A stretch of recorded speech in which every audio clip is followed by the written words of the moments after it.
భారత్ కు bye bye. 5 ఏళ్లలో అన్ని లక్షల మందా? ఆ వివరాలేంటో చూద్దాం. ప్రపంచంలోనే ఏ మారుమూల దేశానికి వెళ్లినా భారతీయులు దర్శనమిస్తారు. అది విద్యావకాశాలు కావచ్చు, ఉపాధి అవకాశాలు కావచ్చు, ఏ దేశానికైనా వెళ్లే సత్తా, అక్కడ బతుకు నీడ్చేందుకు వెనకాడని తత్వం భారతీయుల్లో భారీగా ఉంటుంది. అయితే గడిచిన కొన్నేళ్లుగా భారత్ నుంచి విదేశాలకు వెళ్లిపోయి అక్కడే స్థిర నివాసం ఏర్పరచుకోవటమే కాదు, భారత పౌరసత్వాన్ని వదిలేసుకునే వారి సంఖ్య పెరుగుతోంది. కారణాలు ఏమైనా గడిచిన 5 ఏళ్లలో భారత పౌరసత్వం వదులుకున్న వారి సంఖ్య ఎంతో తెలుసా? అక్షరాల 8,34,000 మంది. వీరంతా భారత పౌరసత్వాన్ని వదిలేసి విదేశీయులుగా మారిపోయారు. కోవిడ్ కు ముందు పౌరసత్వాన్ని వదులుకున్న వారి సంఖ్య సగటున 1,32,000 మంది ఉంటే, కోవిడ్ తర్వాత ఆ సంఖ్యలో దాదాపు 20% పెరగటం గమనార్హం. మెరుగైన ఆర్థిక అవకాశాలు మాత్రమే కాదు, ప్రశాంత జీవితం, నాణ్యమైన జీవన ప్రమాణాల కోసం విదేశాల్లో స్థిరపడాలని చూస్తున్న వారి సంఖ్య పెరిగింది. ఇదంతా ఒక ఎత్తు అయితే, భారత పాస్పోర్ట్ తో చాలా దేశాలకు వెళ్లాలంటే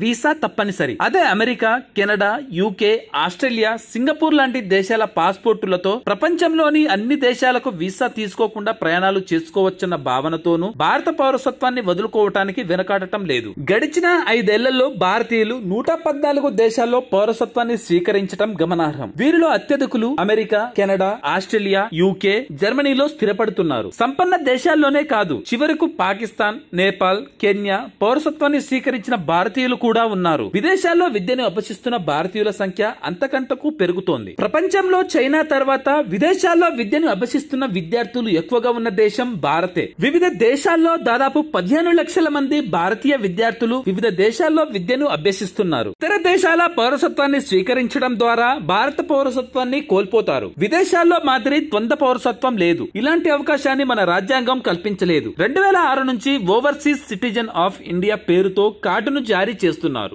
జీవితకాల పరిమితితో జారీ చేసే ఈ కార్డుతో భారత్ కు వీసా లేకుండా వచ్చేయొచ్చు. అంతేకాదు, భారత్ లో ఉంటూనే ప్రైవేట్ జాబ్ చేసుకోవచ్చు. దీంతో భారత పౌరసత్వాన్ని వదులుకోవటానికి మనోళ్లు పెద్దగా ఆలోచించట్లేదు. Thanks for watching.